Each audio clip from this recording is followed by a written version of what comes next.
Good afternoon, everybody. This is going to be the week 8 overview video. So notice here in the update section, I've added this post about the definition essay. That's really all I'm going to focus on right now. I'll be putting some other stuff in there a little bit later, but I want the focus to be on this right now because this is, of course, a major assignment. So what you're going to be doing essentially is picking a word from a list, which I'll show you, that you feel you exemplify. So a lot of you, when you did your exemplification paragraphs, you pick people that you think exemplify a word. You're going to kind of flip that around. You're going to use yourself as exemplification, and then you are going to pick a word that you identify with. Here, I have some possible or probable tips here, which will help you kind of organize things, but I have a lot of other resources that I will show you. So just quickly, this essay, organization-wise, does not have to be organized as a traditional essay. So there's a couple ways to do it, but I would advise that your first paragraph should be some sort of personal anecdote or story that explains why you chose the word you chose. And by nature, you're going to be exemplifying here, but what people tend to do is just do one paragraph about each strategy, and that usually ends up a little bit disjointed and a little bit wooden, and it doesn't really flow together too well. So I would suggest you don't do that, but instead start with this paragraph and then go from there. You need to use all 4 strategies. So you are going to be exemplifying whatever word you're picking, and then when you get to the other strategies, I have a little outline that I'll show you here that I'll kind of explain what I think you should do. If you're going to do an entire paragraph focused on negation, which I don't know if I'd recommend, but it can work, it's probably best that comes last. So make sure you check my comments because that's the one that people get most confused with. So you're going to be kind of dispelling any common misconceptions about that word and what you shouldn't be doing, even though you are that word. That was kind of vague, but it'll make more sense if you come to me with questions about a specific word. And then again, I've mentioned this already, but you're going to be using yourself as exemplification. You can also use other people if they relate to you, and I'll show you an example of that. So if you go into the material section, and you go into the week 8 folder, ooh, just kidding, I clicked on the wrong one. Here is the submission. You'll see it's due Thursday by midnight. Here is the list. So it's a new list. You can't pick from the old one. So we've narrowed them down to words that I think will work better for this assignment. If you are not sure, come see me and I can maybe help ask you a couple questions that will lead you to a word, but some of them work better than others. Also, before you pick your word, also in this thing is the assignment sheet. So that's here. You can read through this, but do notice that there are some outlawed words that you cannot pick. All right, so friend, procrastinator, creative, passionate, unique, teammate, athlete, and patriot. If you would like to do one of these words, instead think what makes you, like if you want to do patriot, what makes you a patriot? So what qualities do you have? And you can kind of drill down a little bit deeper. Same thing. If you're an athlete or a teammate, or you unique, what makes you unique? What makes you a good teammate? What makes you an athlete? What qualities do you have that enable you to be good at that thing? So you can drill down a little bit deeper and pick a word there and then use that word for your essay. So I talked about a lot of this stuff. Ultimately, it's going to be 2 to 3 pages, and that's going to come with you really diving into those 4 strategies. So if we go back here again, here is a memory mining sheet. So what this is basically, just a couple things. You don't need to submit this. You may just want to look at it. So if you're having trouble thinking of a word, if you kind of go through these little, I guess I'll call them exercises, it might help you kind of describe yourself. So if you think of like, it's like one of those things where people say, who are the first 3 people that come to mind when you think of people, times and places, events, happy experiences, unhappy experiences, or accomplishments. So if you populate this list, you can kind of look at it holistically and say, like, what does this say about me? And then maybe that will lead you to a word. And the last thing I'll show you quickly,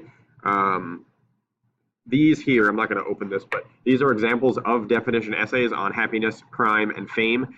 Particularly, I really like the fame one, but this just gives you an idea of how to organize one of these essays without just doing each paragraph centered around one of the strategies. So open these. They're very short. It's like 2 pages each, and there are 3 of them in there, but they're very helpful just so you can see how other definition essays are arranged. And then I don't actually have a copy of this document in here. Maybe I'll put it in later, but I went through this process for myself when we made this assignment, and I thought, what word would I do if I had to do this? And I settled on integrity. There's probably a bunch of other ones that I'd also really love to do, like learner is one of them, and I think learning is cool, so I might do that one too. But this is just, I kind of went through my thought process, and I'll talk you through that because it might be helpful. So if I were doing an intro paragraph, I would first of all address the definition of my word. However, I would not copy and paste this from a dictionary website.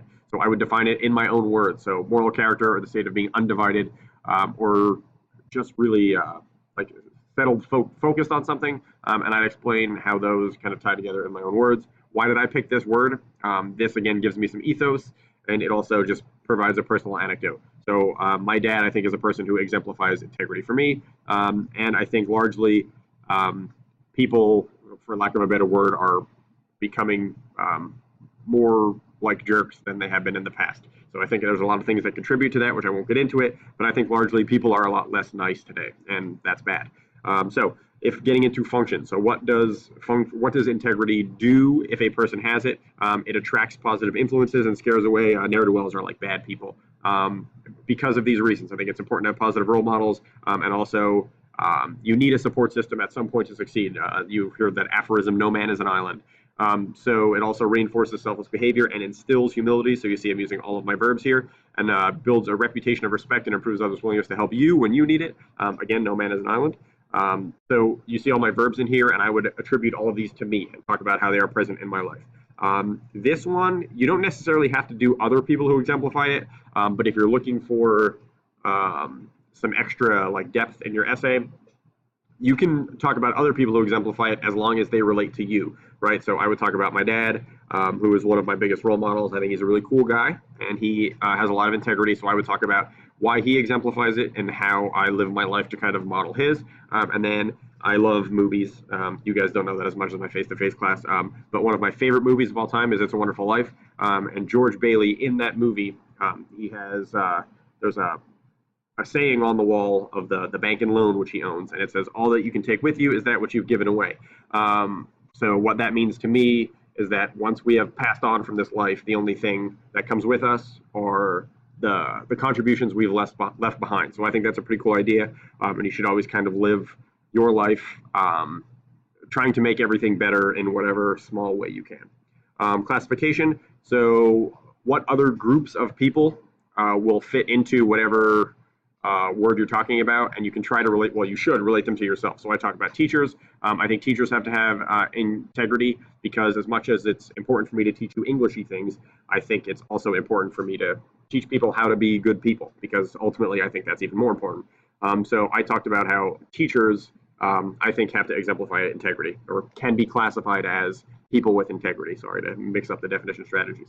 And then negation is one of the hardest ones. I think to have integrity, you have to be careful that people aren't taking advantage of you, right? So if you're very willing to help people, sometimes people will take advantage of that. So there is a line between integrity and, I think, foolishness. So you always have to be careful that you're not sacrificing yourself at the expense of other people, because you have to take care of yourself first.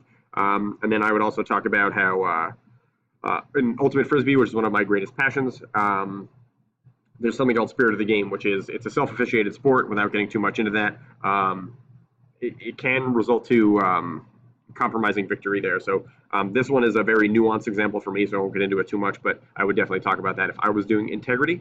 And then conclusion, how would I wrap this up?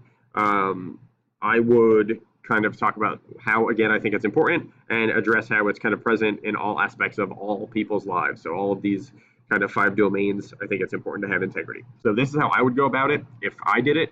Do you have to stick to this outline? Absolutely not.